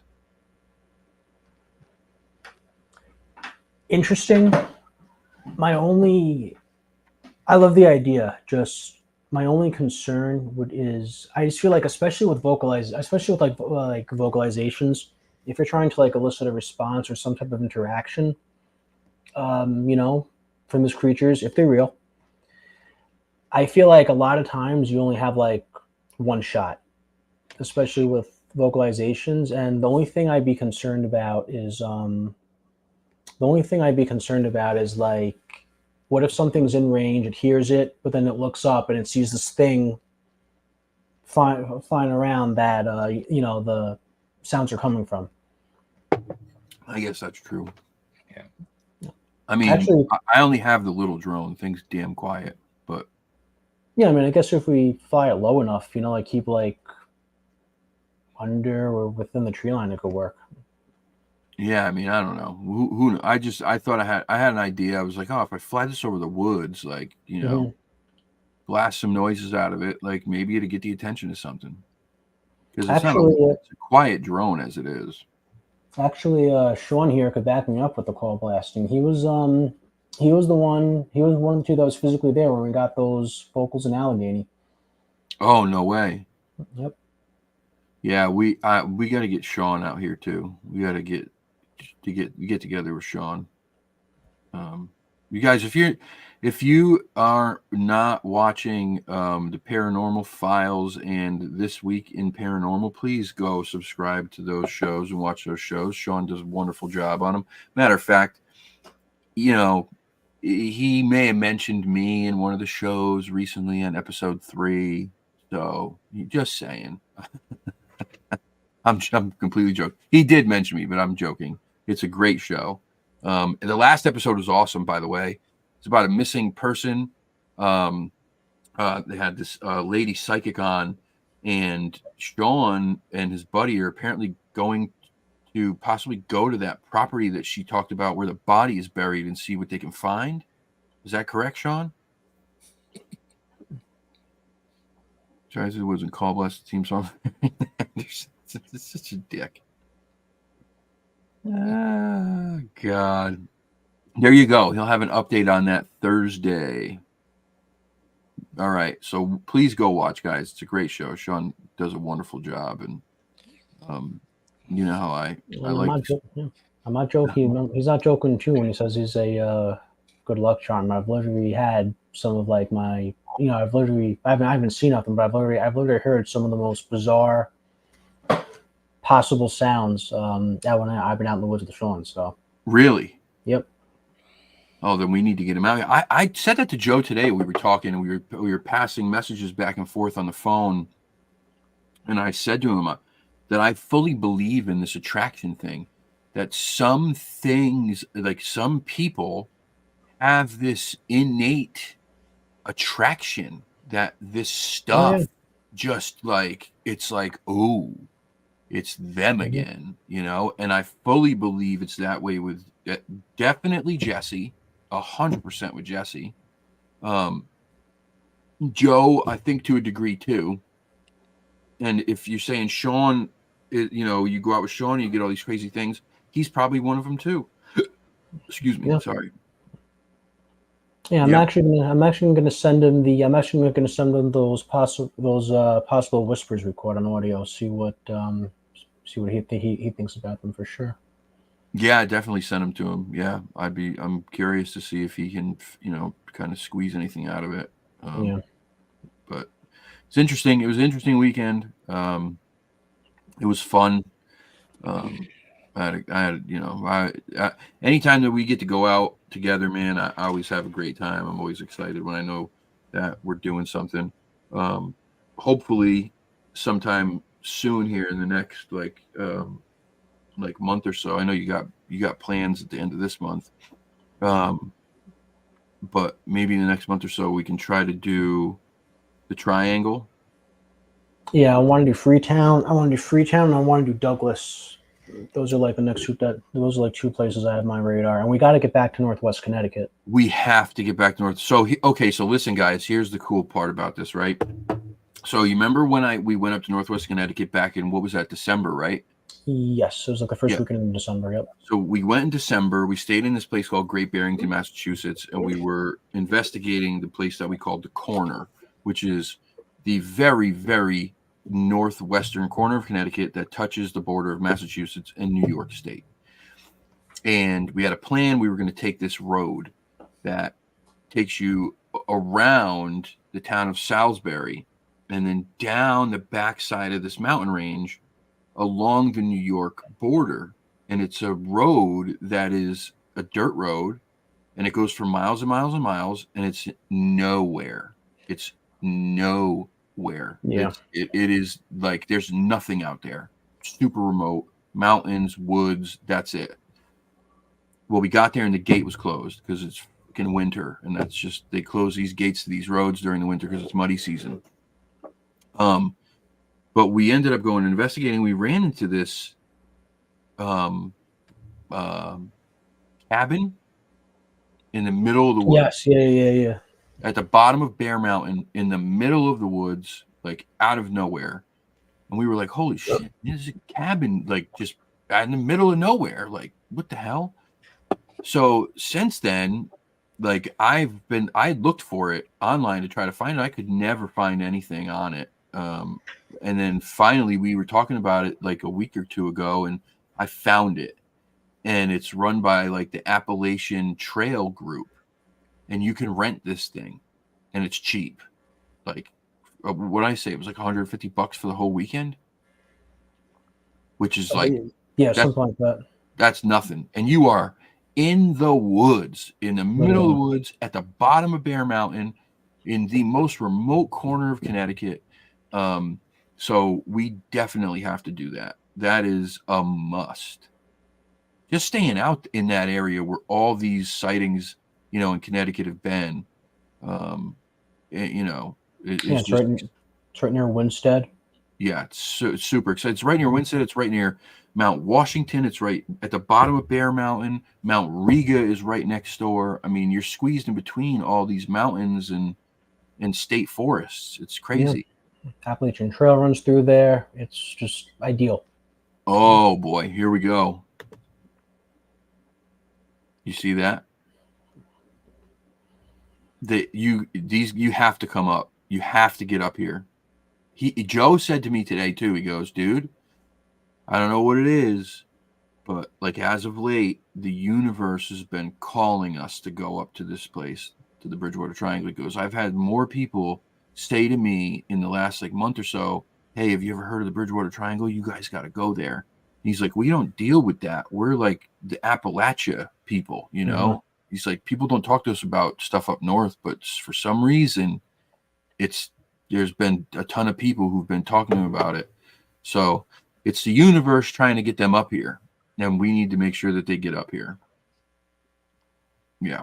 I was actually doing a little bit of research. I was actually doing a little bit of research on Freetown State Forest. Oh God. And did you ever hear the story about the lights that Ronald Reagan saw when he flew over it? No, tell me about it. Yeah, so this was back when he was governor of California in 1974. He was flying on his plane. He was going somewhere, and he said he saw like lights. They were like directly above Freetown, and then they saw lights that like they followed their plane for a bit, and then they just kind of like shot away. I think either just like out in the horizon or back down to like the tree canopy. I forget the specifics of like how they ended, but yeah. Weird. That place is so thick with strangeness. Like the amount of stories that you could dig up of high strangeness in that place is just outlandish. It's crazy. And they range in, from Bigfoot to UFOs to ghosts to the occult to strange lights to giant-sized animals. Like people swear to God they've seen like a black wolf in there that's 3 times the size that it's supposed to be. Like just crazy. I seen some stuff about like a giant snake. Yep. That people supposedly seen. Crazy, bro. Just crazy stuff. There was a police officer who back in like the 70s was sitting in his car parked during his shift like late at night one night, and the back of the car gets lifted off the ground. He freaks out and just out of instinct hits the brake. The brake lights light up, and it lights up something from the stomach up, and it's covered in hair, and it's as wide as the back of the car, and it drops the car from 3 or 4 feet off the ground. And as it does, he gets a good look at it, and it's this giant bipedal hair-covered monster that just takes off into the woods. Jeez. Yeah. Yep. I was talking to a friend of mine today. He lives down toward LBL. They had a dogman sighting back in February of this year. So this man, I think he was the ex-state trooper. Him and his wife were driving in a minivan and saw something move out of the corner of his eyes, and he threw the lights on bright and slowed down, and they got within 15 feet of this thing. It crossed right in front of them.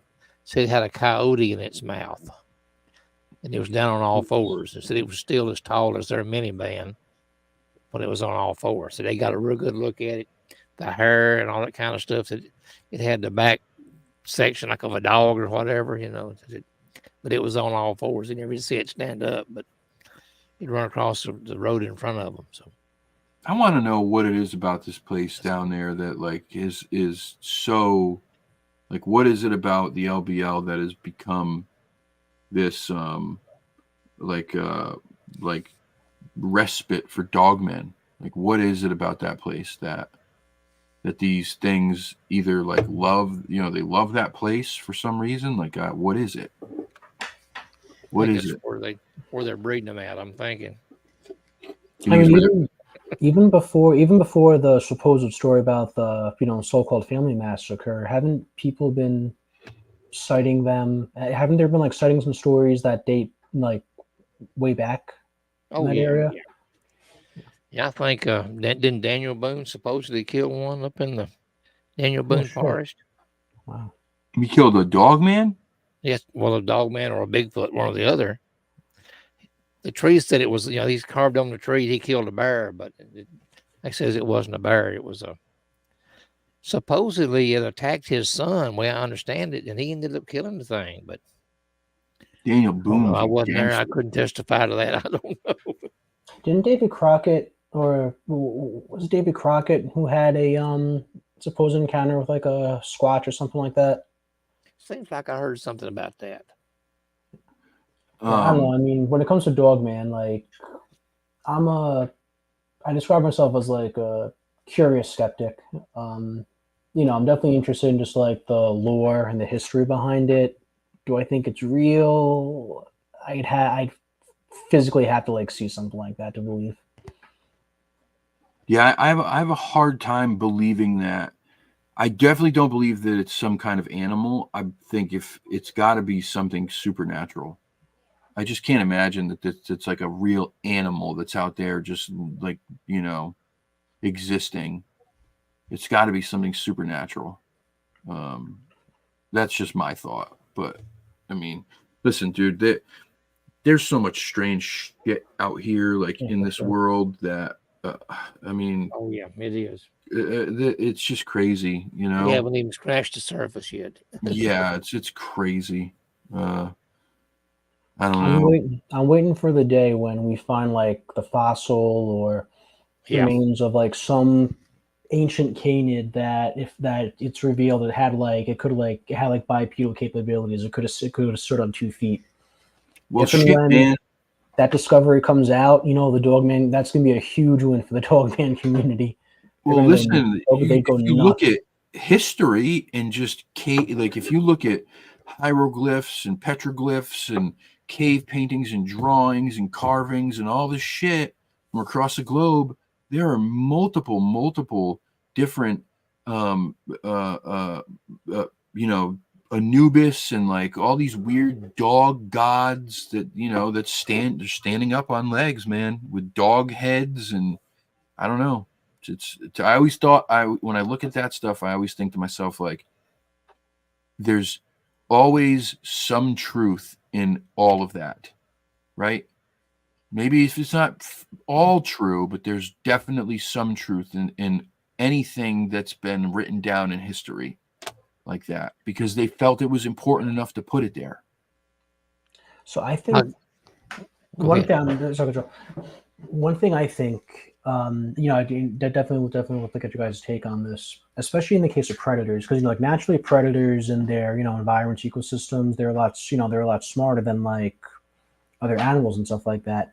And I think like as humans became more populated, more developed, more sophisticated with like technology and hunting skills and stuff like that, I think it's possible some of these predator, like some of these predators, the like with like potential like squatch. I'll even throw like the whole dogman thing in there, just keep my little filibuster going.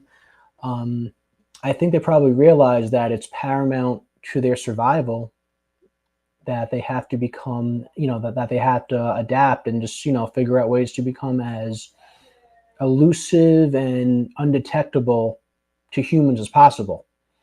A great example I always like to point to are wolves. Back in like the 1700s, wolves were killing, I think it was either 900 or like 9,000 people a year. Something, one of the one of those two numbers. And think about it. Like, well, back then, populations were a lot lower. Humans were a lot smaller. The means we had to like defend ourselves weren't nearly as advanced and sophisticated as they are today.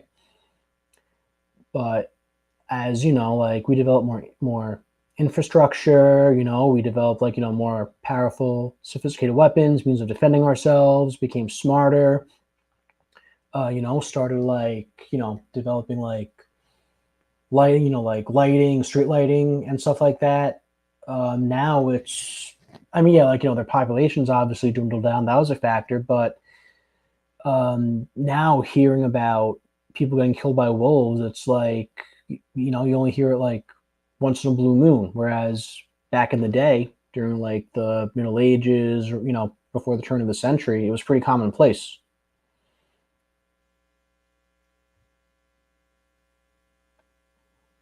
Kyle, you're muted, bro. There we go. Yeah. Yeah, no, I know what you're saying. Absolutely. Joe says that, once you get past the bullshit, that there's something there. Right. Yeah. There's a phenomenon there. Skint Pecker Ranch. That was absolutely hilarious, dude. I was peeing my pants. It was so funny. That was hilarious. It was last night was hilarious. The show was great. But I don't know anybody out there that puts themselves in more hairy situations than Joe and Jesse. I just don't. I don't know anybody who goes full bore, balls to the wall, flat out into the craziest places where this weird shit happens. And they do it over and over again, and they get evidence. It's not like they're just going out there and claiming shit. They're coming back with evidence, audio, video, fucking thermal. The burning light thing to me is still one of the strangest things I've ever seen in my life. And Super fascinating. It is super fascinating, and hear Joe talk about it makes it even more fascinating. So when I hear Joe say there's a phenomenon there, it's hard for me to go, all right, well, it's bullshit. Sorry. I have a hard time because I just don't know anybody who puts themselves in those situations more than Joe and Jesse do. Right. Right. And I know Joe pretty well at this point, I think, enough to say that he's the type of person who is not going to bullshit you because it's just not him. For what? What's it getting him? It's not getting him anything. I mean, do you think Joe really gives a shit about like YouTube fame? No, he isn't. That's not why he does this. He does this because he loves the research. Yeah. The show is a byproduct of the research. That's all that is, right? And he obviously they do love the people who support them. I'm not saying that, but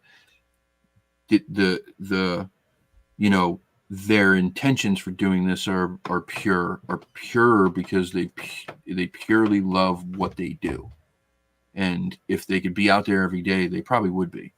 So when I hear him say there's a phenomenon there, I can't just discard that as much as I want to, because I hate I hate the dog man shit. I really do. I don't like it.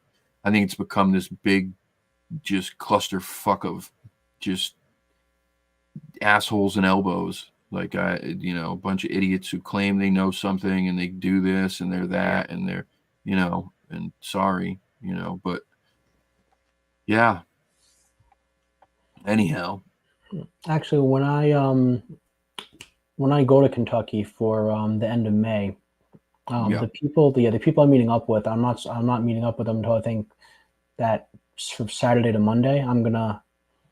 I think I'm gonna get down there a few days earlier, and I think I'm gonna try to definitely try and make a trip out to LBL, even if it's just like a day thing, just to check the area out. Check the area out, poke around, just say I was there. You should friggin' link up with this guy right here. Oh, absolutely. Oh, hell yeah, absolutely. You should definitely link up with Dewey.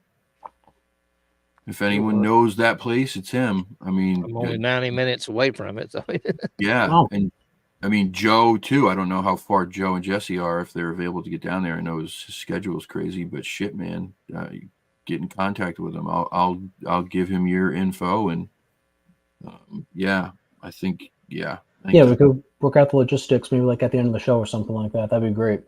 yeah, that. I think that would be amazing, amazing. I said it to you before too. I think that you and Joe would probably sit down and pick each other's brains for hours. I know how both of your heads work, like pretty well at this point, and I think that it's you guys would end up just in some crazy conversation that would just I may solve all this. Who the fuck knows? Mike, you need to come down to the Tennessee Wild Man Convention in August. I was at. Are you We'll be talking about the Smoky Mountain one? Now that's in July, end of July.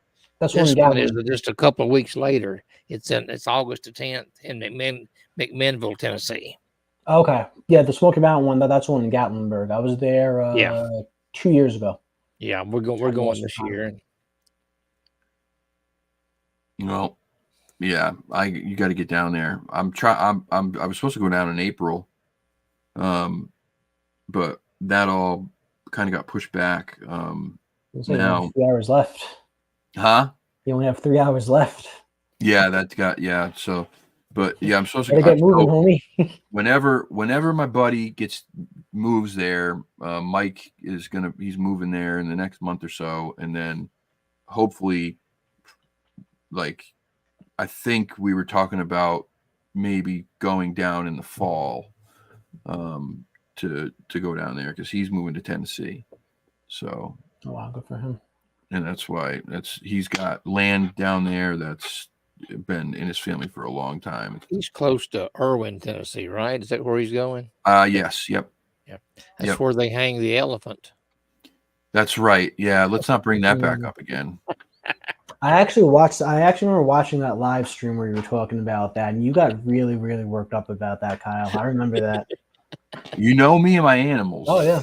Right. And not only that, but the chat, I have people in the chat who are super sensitive to animals. So people were dropping off and then they're messaging me going, "This is the saddest show." It was sad. It was sad. But again, like, history's history, man. Like, yeah, exactly. It happened, right? It happened. And if we don't learn from it, we're doomed to repeat it. Right. It's funny. I forget who I was talking. It was one of my Bigfoot friends. I forget who I was talking to, but we're saying, like, was it Volkswagen? It wasn't Volkswagen. You feeling Dewey on that? Not yet. I gotta tell Dewey and Joe. So we're saying, so me and my buddy, we're saying, like, you watch these commercials about donating to, like, Ukraine or Israel and places like that. They show all those, like, poor sad people on there. I watch, like, not to sound sensitive or anything like that, but I watch those. I'm like, well, they're on TV, so it's probably, so it's probably not too bad for them. But then, like, those commercials about, like, the animals and stuff like that pop on, I literally have to change the channel. Oh, 100%. I can't. Yeah. That Sarah McLachlan song "In the Arms of Angels" comes on. Oh, yeah. Instant weeping. Yes, exactly. Instant weeping. I'm like, oh my God, I just want to take all of them. Just come here and live with me. Yeah, that's sad, man. Anyhow, let's end this thing. Not that I don't love you guys, but we've been on for 2 hours. We can wrap it up. I'm getting tired and I'm hungry. I'm hungry. Guys, appreciate you having me on again. I appreciate been on here a few times, so I'm doing something right. Yo, come on, man. You know how I feel about you, brother. If I could have you on here all the time, I would. Yeah. So thank you guys for tuning in. Let us know if there's anything you think about that To be fair, any song from Wicked also is my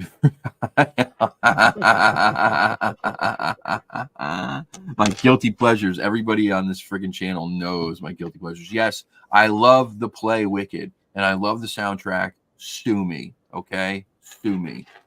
Anyhow, I'm defying gravity, Bernie. We've all got our guilty pleasures. It's okay. We all have them. It's a great play, man. I don't give a shit what anyone says. It's a great play. And I saw it, by the way.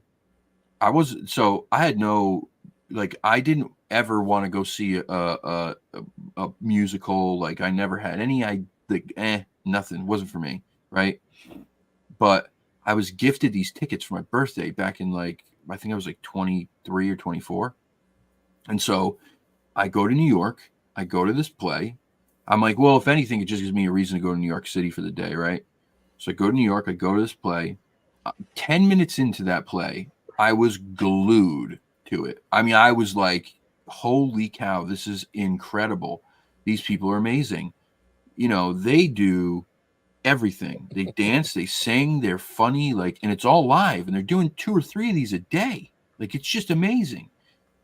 And not only so do I see this play, but I saw it when the chick who became wicked famous for Frozen, for singing Frozen, the Idina Menzel, she was the Wicked Witch in the play that I saw. So Is Wicked the one with the cats, or am I thinking of something different? Wicked is the Wizard of Oz prequel. Yeah. It's set before the movie The Wizard of Oz. And it's absolutely amazing. Like, truly, it's incredible. It's funny as shit. It's like, the story's great. And yeah, dude, it's amazing. I've seen it now, I think 3 times. Yeah, it's incredible. You know, not to like bring us down another rabbit hole where you're trying to wrap it up, but you brought up Wizard of Oz. Did you ever hear that? What do you think about that story about like the midget suicide in the background? You know what I'm talking about? I've heard those, yeah. But it wasn't the midget though. It was one of the. Wasn't it one of the regular actors who hanged themselves in the background? The version I heard said it was like one of like the Munchkins who one of the Munchkins hung himself. Yes, Bernie. Yeah, Kristen Chenoweth was Glinda. Yep. The first 2 times I saw it, it was Kristen Chenoweth and Idina Menzel. They were incredible, bro. But I've heard it. I've also heard this whole thing about each of the people in the Wizard of Oz, each of the characters, representing something different. So like the Tin Man, tax identification number. Okay. The Tin Man represented the man who works themselves tirelessly until they die. Right? And that's what he did, essentially. Right? The Scarecrow was seeking a brain, right? And instead he was given a birth certificate. But so the way it's all like I can't remember all the details, but like the Cowardly Lion was a bully, but when he was faced by other people, he turned into a coward. The wizard was this. He used intimidation, even though he was this little man, and he used intimidation tactics and all this to get people to do what he wanted and control them. And it basically was, they said it was like when, I forget who, took over like big pharma and some shit and like started to like really take control. Who did the Flying Monkeys represent? They represented the police. I have to find this thing, dude. It's the craziest shit when you read it. And it was talking about whoever the people were who started taking over big pharma at that time, and then like the government influence, and that all of these characters in that movie were supposed to be these people. It was crazy. When you read it, you'll go, holy shit. It all makes sense. Yeah. Well, they're Now supposed to be. Bernie's an ex-police officer. He's like, wait, the flying monkeys represented the police? I don't like that. I'd say they probably represent Congress, I would guess. Bernie's a good egg, though. Bernie's Oh. a good egg. We love Bernie. What was I going to say now? I lost my train of thought.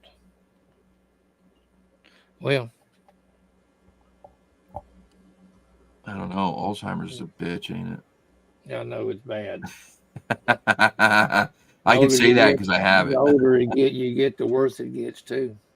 I could say that because I have it. I have brain trauma. So well, anyway, if you think about it before we end this live stream in about 20 seconds, then you can say it. If not, then you're gonna have to put a post up about it later. All right, guys. Thank you for tuning in. Right. Thank you for tuning in. I appreciate you all so much. This is a really fun show. Hope you guys enjoyed it. It has been great, y'all. It's my pleasure. I'll be out Thursday night in that cemetery that I was in 2 days ago. So please make sure you tune in because I do not usually do these things by myself, but I feel safe enough there. It's right next to a major highway and right next to a hotel. So if something crazy happens, I'll just run out into the middle of the highway or run into the hotel. I'll be all right. And there's a pizza place in front of it. Yeah, so. give the old REM pod a good workout. Oh, we're going to give the REM pod a workout. We're going to give this portal a workout. We're going to give the matter of fact, Mike, you didn't see it. I went to the cemetery the other day to do like a little like scope, like see what it was like, see if I could get in it. And I found a friggin' EMF detector on the ground next to yeah, you told me about that. Yeah. And weird. It went all like wacky. Yeah. Started going weird, all wacky by the grave. Yeah, it was weird, dude. Weird. Wow. Anyhow, all right, let's get out of here. Thanks for tuning in, guys. Love you all. I'll see you on the next one. Have a good night. Thanks again. Everybody have a good night. Oh, man. Whew, about time for supper. I think we're still live. You okay in there? Did Kyle leave us? I don't know. I think we're still live. I'm pretty sure we're still live, though. It's just the poster. Yeah, we are 100% still live. Oh, we got a post show. Okay, we got a post show. After show. The after show. The after party. Yeah, he just alcohol. He just texted me. He's like, I didn't mean to leave the. I didn't mean to leave the. I didn't mean to hit the leave studio button. All right. I guess we'll just wait for him to pop back in. Somebody just sent me a text. You can probably him, probably.